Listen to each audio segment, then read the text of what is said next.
Hello everyone, this is doctor Jeevesh Yadav. तो according to NCISM syllabus हम लोग रोग निदान एवं विकृति विज्ञान पेपर 2 के मोस्ट इंपॉर्टेंट 21 जो टॉपिक हैं जो यूनिवर्सिटी एग्जाम के लिए महत्वपूर्ण हैं वो अपन देख रहे थे। और इसी को ही कंटिन्यू करते हुए आज हम लोग बात करेंगे टॉपिक नंबर 12 के बारे में।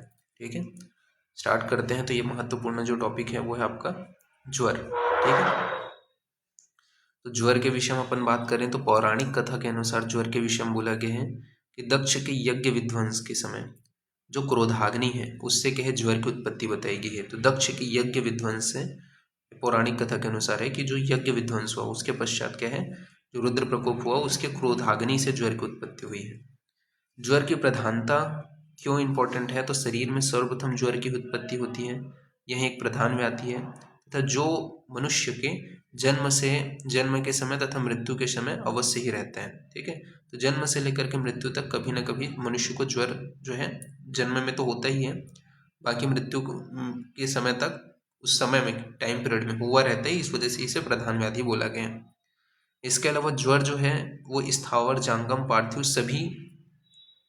सभी में आता है, अर्थात सभी जीवधारी या अजीवधारी में ज्वर होता है, इसलिए ज्वर को प्रधान माना गया है। तो ये आपको ध्यान में रखना है। ठीक है, क्यों प्रधान है। फिर प्राणियों के अनुसार ज्वर के नाम बताए गए हैं। ठीक है, तो क्या है, मनुष्य में जो ताप की वृद्धि होती है उसे अपन ज्वर कहते हैं, जबकि गौ में जो ताप की वृद्धि होती है उसे ईश्वर कहा जाते हैं। हाथी में जो ताप की वृद्धि होती है उसे पालक कहते हैं। घोड़े में ताप की वृद्धि होती है उसे अभिताप कहते हैं। भेड़ बकरियों में ताप की वृद्धि होती है उसे प्रलाप कहते हैं। भैंस में ताप की जो वृद्धि होती है उसे हरिद्रा कहते हैं। ऊंट में जो ताप की वृद्धि होती है उसे अपन अलस कहते हैं। और आपका जल में जो ताप की वृद्धि होती है उसे नीलिका कहते हैं। भूमि में जो ताप की वृद्धि होती है उसे ऊषर कहते हैं। वृक्ष की जो ताप की वृद्धि होती है उसे कोटर कहते हैं। सर्प में जो ताप की वृद्धि होती है उसे अक्षिक कहते हैं। ये बताया गया है। फिर ज्वर के पर्याय बताए गए हैं कि ज्वर को और किन किन नामों से जाना जाता है। तो ज्वर को आपका आतंक, ठीक है, इसके अलावा आपका विकार, रोग, व्याधि तथा यक्षमा ये कहा जाता है। तो ज्वर को आतंक, विकार, रोग, व्याधि तथा यक्षमा ये सभी इसके पर्याय हैं। कुछ अन्य भी पर्याय हैं। इसको आपका तमका भी बोला जाता है। ठीक है, ये तपु बोलते हैं। शीर्ष तथा अची ये भी इसके पर्याय ही हैं, तो ये भी थोड़ा ध्यान में रखना है। अब तपु क्यों बोलते हैं, तो शरीर को तपाने के कारण इसे तपु बोला जाता है। शीर्ष क्यों बोलते हैं, तो सिर को जकड़ने वाला होता है, इस वजह से शीर्ष कहते हैं। अची क्यों बोलते हैं, तो जिसका स्वरूप ज्वाला के समान होता है, इस वजह से अची कहते हैं। ज्वर सभी रोग में प्रथम तथा सभी रोगों का अधिपति होता है, इसलिए इसे रोगराट भी कहा जाता है। देह, इंद्रिय, मन, तापी सर्व रोग अग्रजो बलि, ज्वर प्रधानो रोगाणाम मुक्तमो भगवान भगवतः पुरः। ठीक है, अर्थात शरीर, इंद्रिय और मन में ताप यानी कि दुख उत्पन्न करने वाला सभी रोगों में जो ज्वर होता है वो प्रधान होता है। तो शरीर, इंद्रिय और मन में ताप यानी कि दुख को उत्पन्न करने वाला सभी रोगों में क्या है, ज्वर को प्रधान बताया गया है। फिर ज्वर की जो प्रकृति होती है वो दो प्रकार की होती है। एक होता है शारीरिक प्रकृति, एक होता है मानसिक प्रकृति। शारीरिक प्रकृति के अंतर्गत वात, पित्त, कफ दोष आता है और मानसिक के अंतर्गत रज और तम आता है।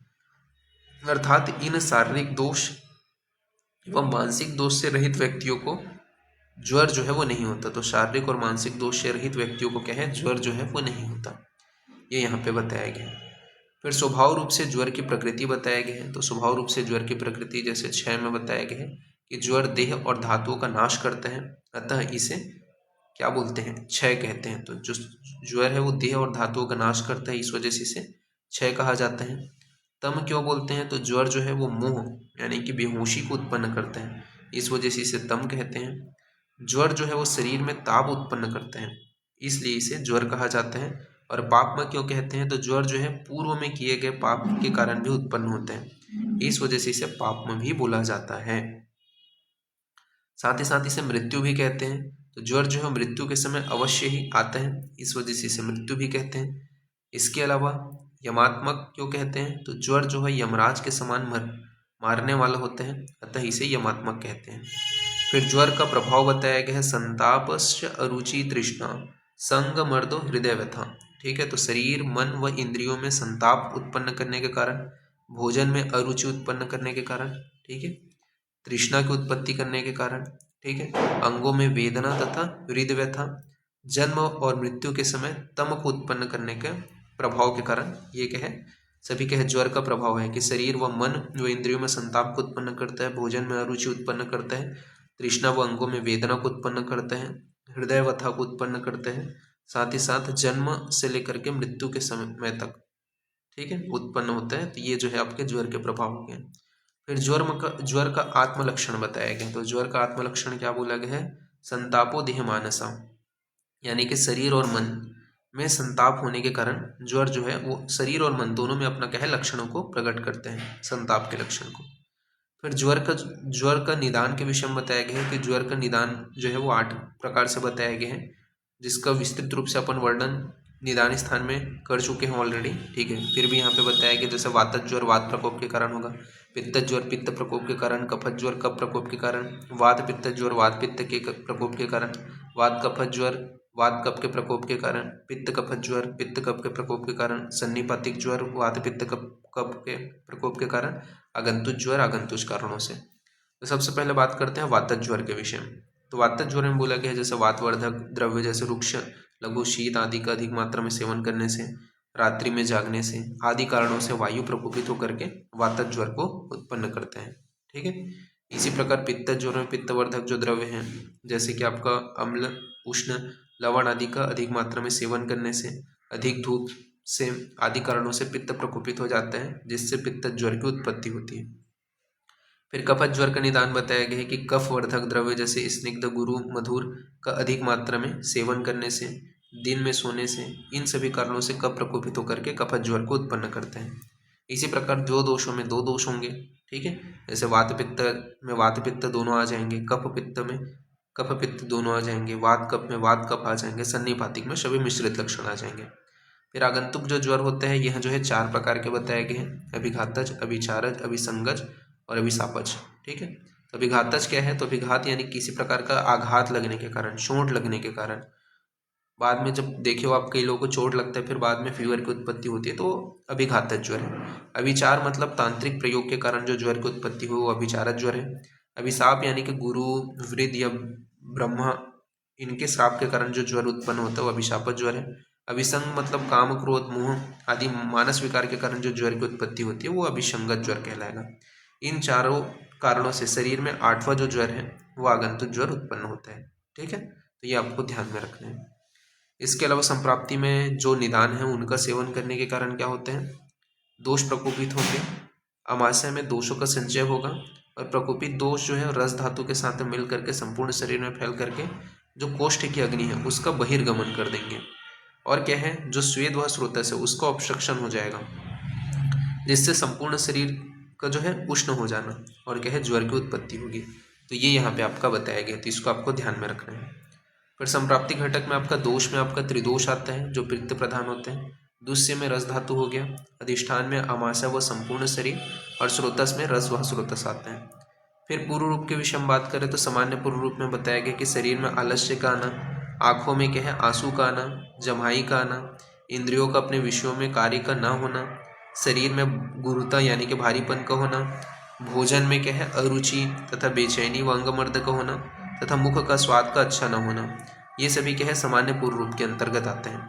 जबकि विशिष्ट पूर्व रूप के अंतर्गत बताया गया कि वातज ज्वर में जृंभा का होना, पित्तज ज्वर में दह का होना और कफज ज्वर में आलस्य का होना, ये क्या है विशिष्ट पूर्व रूप के अंतर्गत आते हैं।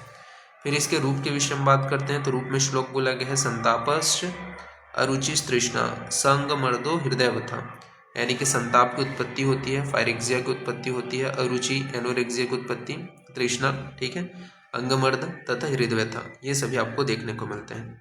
फिर ज्वर के भेद बताए गए हैं, तो ज्वर के निम्न भेद बताए गए हैं, ठीक है। पहला क्या है द्विविध भेद बताया गया है, जिसके अंतर्गत क्या आता है आपका कौन से है, तो शारीरिक मानसिक हो गया, सौम्य आग्नेय हो गया, अंतर्वेग बहिर्वेग हो गया, प्राकृतिक और वैकृतिक हो गया, साध्य और असाध्य हो गया, ठीक है। तो ये आपको ध्यान में रखना है। फिर इसके बाद काल भेद के आधार पर जो ज्वर है वो 5 है, ठीक है। तो ये चीज़ विशेष रूप से आपको ध्यान में रखना है, काल भेद के आधार पर जो ज्वर है वो कितने हैं आपके 5 हैं। तो इसका जो पासवर्ड भी रहेगा ना वो काल ही रखूंगा क्योंकि इंपॉर्टेंट है ये, ठीक है। काल ही बस टाइप करने तो ये PDF ओपन होगा। 5 कौन से हैं, तो संतत ज्वर, सतत ज्वर, अन्य दूषक ज्वर, तृतीयक ज्वर, चतुर्थक ज्वर। ठीक है, इन्हें क्या है, विषम ज्वर भी कहा जाते हैं। फिर धातु के आश्रय भेद के आधार पर जो ज्वर होते हैं वो 7 प्रकार के होते हैं। कौन से आपका रसगत ज्वर, रक्तगत ज्वर, मांसगत ज्वर, मेदगत ज्वर, अस्थिगत ज्वर, मज्जागत ज्वर और शुक्रगत ज्वर। ठीक है, तो ये आश्रय भेद के आधार पर हो गए। फिर कारण भेद के आधार पर जो ज्वर है वो 2 प्रकार के हैं, निज ज्वर और आगंतुक ज्वर। निज ज्वर जो है वो 7 हैं, वातज, पित्तज, कफज, वात पित्तज, वात कफज, पित्त कफज, सन्निपातज। आगंतुक जो है वो 4 हैं, अभिघातज, अभिचारज, अभिसापज और अभिसंगज। ठीक है, फिर अवस्था भेद से जो ज्वर होते हैं वो 3 प्रकार के होते हैं। कौन से आमज ज्वर, पच्यमान ज्वर और निराम ज्वर। ठीक है, तो ये आपको ध्यान में रखना है। फिर अन्य भेद से जो है ये 6 प्रकार के होते हैं, शोकजन्य ज्वर, भयजन्य ज्वर, क्रोधजन्य ज्वर, भूतावेशजन्य, विषम ज्वर और काम ज्वर। ठीक है, तो ये यहाँ पे आपका बताया गया है। इन सभी भेदों का विस्तार पूर्वक जो है वर्णन किया गया है। ठीक है, जैसे कि आपका द्विभेद के आधार पे हमने देखा था शारीरिक ज्वर और मानसिक ज्वर। तो शारीरिक ज्वर में बोला गया है जो ज्वर दोष यानी कि वात पित्त के प्रकोप से शरीर में उत्पन्न होता है उसे शारीरिक ज्वर कहते हैं। इसका लक्षण बताया गया है इंद्रियाणाम च वैकृत्वम, यानी कि इंद्रियों का विकृत हो जाना, अर्थात इंद्रियों का अपने अपने विषयों को ग्रहण न करना, ये क्या है आपका शारीरिक ज्वर है। मानसिक ज्वर किसको बोलते हैं, तो ज्वर मानसिक दोष जैसे रज और तम के प्रकोप से मन में उत्पन्न होता है उसे मानसिक ज्वर कहते हैं। इसका लक्षण बताया गया है वैचिन्त्य अतिग्लानि, यानी कि मन का न लगना, बेचैनी को होना, ग्लानि यानी कि हर्ष का क्षय हो जाना। फिर है आपका सौम्य ज्वर। तो सौम्य ज्वर किसको बोलते हैं, तो जिस ज्वर में वात कफ दोष की प्रधानता होती है उसे सौम्य ज्वर कहा जाता है। तो जिस ज्वर में वात कफ दोष की प्रधानता होती है उसे सौम्य ज्वर कहते हैं। इसके अलावा आग्नेय ज्वर किसको बोलते हैं, तो जिस ज्वर में वात और पित्त दोष की प्रधानता होती है उसे आग्नेय ज्वर कहा जाता है। फिर अंतर्वेग ज्वर में बोला गया कि शरीर के भीतरी अवयव में जिस ज्वर की उत्पत्ति होती है उसे अंतर्वेग ज्वर कहते हैं। फिर इसके लक्षण बताए गए हैं कि शरीर के भीतरी अवयव में दाह का होना, संधियों व हड्डियों में शूल का होना, तृष्णा का होना व चक्कर का आना, ये सभी इसके लक्षण हैं। ठीक है, फिर बहिर्वेग ज्वर के विषय में बात करते हैं तो शरीर के बाहरी अवयवों में जिस ज्वर की उत्पत्ति होती है उसे बहिर्वेग ज्वर कहते हैं। तो शरीर के बाहरी अवयवों में जिस ज्वर की उत्पत्ति होती है उसे बहिर्वेग ज्वर कहते हैं। शरीर के बाह्य भाग में ताप की अधिकता का होना, ठीक, जिसको अपन हाइपरपेरेक्सिया कहते हैं, तृष्णा की कमी का होना, इसके अलावा लक्षणों का मृदु होना यानी कि माइल्ड सिम्टम दिखाई देना, यह जो ज्वर है वो सुख साध्य होते हैं। फिर होता है प्राकृतिक ज्वर, यानी कि जो ज्वर वसंत ऋतु या शरद ऋतु में आता है उसे अपन प्राकृतिक ज्वर कहते हैं और इसका कोई विशेष लक्षण नहीं होता, यह ज्वर भी सुख साध्य होते हैं। जबकि वैकृतिक ज्वर किसको बोलते हैं, तो जो आपका वसंत और शरद ऋतु को छोड़ करके अन्य ऋतु में उत्पन्न होते हैं उसे वैकृतिक ज्वर कहते हैं। जैसे वर्षा ऋतु में ज्वर का आना, यह जो है आपका कृच्छ साध्य होता है। फिर साध्य ज्वर किसको बोलते हैं, तो जो ज्वर अल्प दोष वाले होते हैं तथा चिकित्सा आसानी से की जा सकती है उसे अपन साध्य ज्वर कहते हैं। तो जो ज्वर अल्प दोष वाले होते हैं जिसकी चिकित्सा आसानी से की जा सकती है उसे साध्य ज्वर कहते हैं। इसके लक्षण हैं जैसे कि दोष अल्प होना, ठीक है, रोगी बलवान होना, इंद्रियों की शक्ति का नष्ट ना हुआ होना और कोई उपद्रव ना होना, ठीक है, ये साध्य ज्वर का लक्षण है। असाध्य ज्वर किसको बोलते हैं, तो जो ज्वर अधिक दोष वाले होते हैं तथा जिसकी चिकित्सा ना की जा सके उसे असाध्य ज्वर कहते हैं। इसके लक्षण हैं जैसे कि दोष अधिक होते हैं, रोगी क्षीण हो जाते हैं, इंद्रियों की शक्ति नष्ट हो गई हो तथा उपद्रव युक्त हो, ये क्या है आपके असाध्य ज्वर के लक्षण हैं। फिर काल भेद से ज्वर के विषय में बात करते हैं तो काल भेद से आपका जैसे कि संतत जो ज्वर होता है, तो संतत जो ज्वर होता है उसमें किस धातु के ऊपर आश्रित होता है, तो रस धातु के ऊपर आश्रित होते हैं। इसका काल के विषय में बताया गया तो लगातार रहने वाला ज्वर होते हैं। अगर वातज ज्वर है संतत ज्वर तो 7 दिन तक रहेगा, पित्तज है तो 10 दिन तक रहेगा और कफज है तो 12 दिन तक रहेगा। इसमें वमन तथा उपवास चिकित्सा की जाती है। सतत जो ज्वर होता है वो कौन सा धातु आश्रित होता है, तो रक्त धातु आश्रित होते हैं। यह जो ज्वर है वो दिन और रात यानी कि एक अहोरात्र में होता है, अर्थात 24 घंटे में 2 बार आता है। इसमें प्रदेह तथा शमन चिकित्सा अपन करते हैं, संशमन चिकित्सा करते हैं। इसके अलावा अन्य दूषक जो ज्वर होते हैं वो मांस धातुगत आश्रित होते हैं, ठीक है, ये 24 घंटे में 1 बार आते हैं। इसमें विरेचन व उपवास चिकित्सा करते हैं। इसी प्रकार तृतीयक जो ज्वर होते हैं वो मेद धातुगत आश्रित होते हैं। ये क्या होते हैं, तीसरे दिन आना, अर्थात 1 दिन छोड़ करके आने वाला होते हैं। इसमें अपन उपवास चिकित्सा करते हैं। चतुर्थक जो ज्वर होते हैं वो अस्थि तथा मज्जा धातु आश्रित होते हैं, यानी कि चौथे दिन आने वाला होते हैं, यानी कि 2 दिन छोड़ करके आते हैं। इसमें निरुह तथा अनुवासन का प्रयोग किया जाता है, तो ये आपको याद रखना है। आचार्य चरक ने संतत ज्वर के 12 आश्रय बताए हैं। इसमें से आपके 7 धातुगत आश्रय हैं, ठीक है, 3 त्रिदोष हैं, 2 आपके मूत्र और पुरुष हैं। तृतीयक ज्वर के 3 भेद हैं, शिरोग्राही जो वात पित्त होते हैं, त्रिकग्राही जो पित्त कफज होते हैं, और पृष्ठग्राही जो कफ वातज होते हैं। फिर आश्रय यानी कि धातु भेद से जो ज्वर है उसका वर्णन किया गया है कि रस, रक्त आदि सप्त धातुएं दोषों के प्रकोप तथा विकृत अवस्था में आ जाती हैं, जो शरीर में ज्वर की उत्पत्ति करती हैं, जिसके निम्न लक्षण है। जैसे रस धातु का ज्वर है उसके लक्षण बताए गए हैं कि शरीर के बाह्य भाग में अधिक ताप का होना, शरीर में भारीपन का होना, अंगमर्द यानी कि बॉडी एक का होना, जृंभा तथा अजीर्ण का होना, यह आपको देखने को मिलता है। इसमें चिकित्सा में वमन तथा उपवास कराते हैं। इसी प्रकार रक्त धातु का जो ज्वर होता है इसमें क्या होता है, दह का होना, बेचैनी का होना, तृष्णा का होना तथा त्वचा का रक्त वर्ण का होना, यह रक्त धातु का ज्वर का लक्षण है। इसमें चिकित्सा में प्रदेह संशमन औषधियों का प्रयोग करते हैं। मांस धातु का जो ज्वर है इसके लक्षण बताया गया कि शरीर के अंतभाग में जलन होते हैं, हाथ पैर इधर उधर पटकना, तृष्णा की उत्पत्ति का होना व त्वचा में दुर्गंधता का आना, यह मांस धातु का ज्वर का लक्षण है। इसमें विरेचन तथा उपवास चिकित्सा की जाती है। मेद धातु का ज्वर का लक्षण बताया गया है कि पसीने का अधिक आना, वमन का बार बार होना, तृष्णा की उत्पत्ति का होना तथा अपने ही शरीर की गंध को न सहन कर पाना, ये क्या है, मेद धातु का ज्वर का लक्षण है। विरेचन तथा उपवास इसमें चिकित्सा कराते हैं। इसके अलावा आपका अस्थि धातु का जो ज्वर है, चिकित्सा आप याद नहीं करोगे तो भी चलेगा, मैं एक्स्ट्रा और बता दे रहा हूँ, बट अब रहने दो, ठीक है। अस्थि धातु का जो ज्वर है इसमें क्या है, अस्थियों में वेदना होते हैं, हाथ पैर का इधर उधर पटकना, अतिसार तथा वमन का होना, ये जो है अस्थि धातु का ज्वर का लक्षण है। फिर मज्जा धातु का ज्वर का लक्षण क्या है कि हिक्का यानी कि हिचकी, ठीक है, श्वास, कास तथा तमक यानी कि आंखों के सामने अंधकार का आना, ये क्या है आपका किसका लक्षण है, मज्जा धातु का ज्वर का लक्षण है। रक्त शुक्र धातु का ज्वर का लक्षण बताया गया कि शुक्र का अधिक मात्रा में निकलना अर्थात मृत्यु का होना, यह जो है असाध्य होता है, अतः इसकी कोई चिकित्सा नहीं होती, ठीक है, तो ये यहाँ पे बताया गया है। इसके अलावा कारण भेद से जो ज्वर है उसका वर्णन किया गया है। तो कारण भेद से जो ज्वर होता है वो होता है आपका निज ज्वर। इसके पीछे ज्वर के निदान का जो वर्णन है वो आपने देखा था, ठीक है, तो वही इसका कारण है। आगंतुक जो ज्वर है वो अभिघात, अभिचार, अभिशाप और अभिसंग के कारण होते हैं।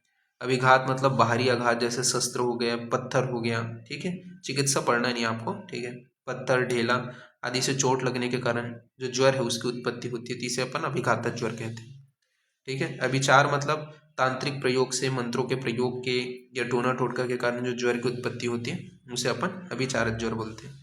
अभिशापक ज्वर किसको बोलते हैं, तो जैसे सिद्ध पुरुष, गुरु हो गए या वृद्ध हो गए, उन्होंने श्राप दे दिया और उसके कारण जो ज्वर की उत्पत्ति होगी, ठीक है, तो उसे अपन अभिशापक ज्वर बोलेंगे।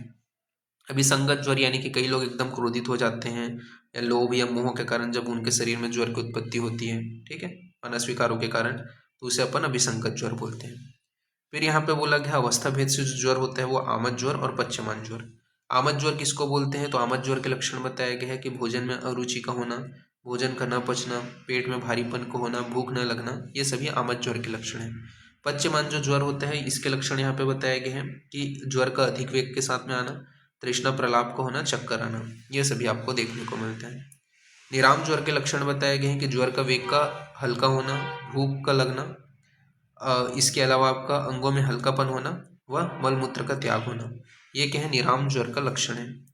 फिर बात करते हैं अपन लोग अन्य ज्वर के भेद, जैसे कि कामत ज्वर। तो कामत ज्वर क्या होता है, तो व्यक्ति अत्यधिक काम करने से कामजन्य जो ज्वर है उसकी उत्पत्ति होती है, जिससे क्या है श्वास की वृद्धि हो जाती है।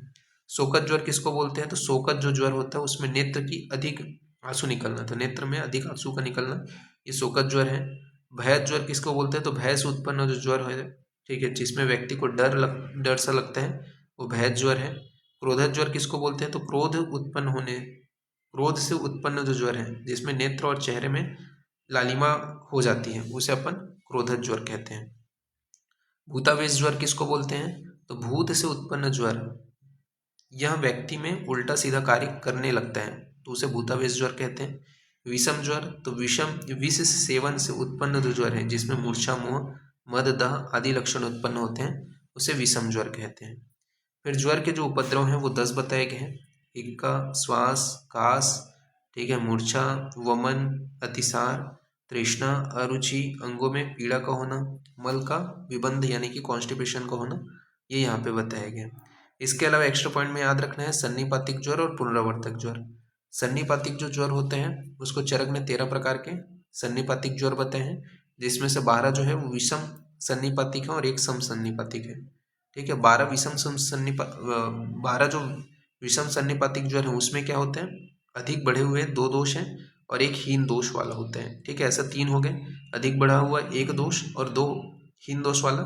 इसी प्रकार बढ़ा हुआ 1 दोष और हीन दोष 1 और मध्यम दोष 1, इस प्रकार से 6। तो जैसे इसके नाम भी लिखे हुए हैं, वात प्रधान, पित्त प्रधान, कम कफ मध्यम, ठीक है, वात प्रधान, कफ प्रधान, पित्तहीन।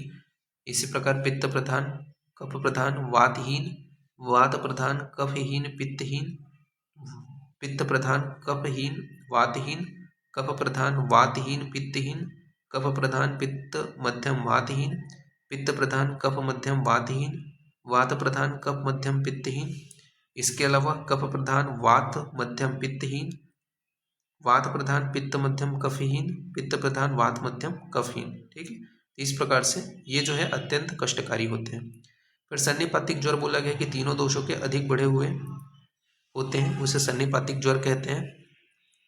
वात प्रधान, पित्त प्रधान तथा कफ प्रधान होते हैं। लक्षण के विषय में बताया गया प्रतत कंठ कुंजनम, अर्थात कंठ से निरंतर कबूतर के समान शब्द सुनाई देते हैं।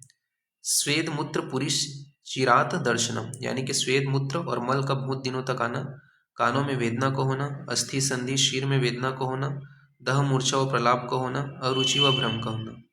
सन्निपातिक ज्वर के उपद्रव बताया गया है कि कर्ण के मूल में शोथ का होना सन्निपातिक उपद्रव है। ऐसी स्थिति में कोई रोगी बचता नहीं है, अर्थात उसकी मृत्यु हो जाती है।